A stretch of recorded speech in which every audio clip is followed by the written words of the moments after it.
En 'n lekker hartlike goeiemôre vir jou. Sjoe, ek is omtrent oorweldig hoor. Ek staan verstom oor elke een sy eie manier van hoe hy daai gedeelte in die begin 'n musical sou gemaak het. En dit laat my dink dat ek vanmôre Openbaring 5 vers 9 sommer net by my en jou wil laat, wat sê, en toe sing hulle 'n nuwe lied vir hom. Kom ek kyk gou of ek dit vanaf vir u kan kry, dan lees ek dit vir u.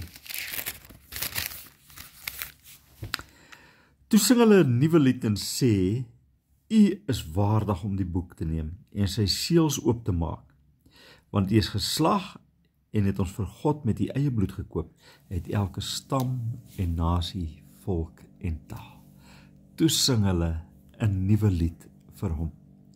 Ek is so dankbaar vir elkeen van u se nuwe lied wat u gister geskryf het.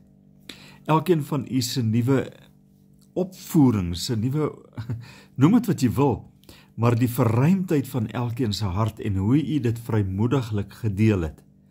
Wow. Dis lekker om kind van God te wees saam met u.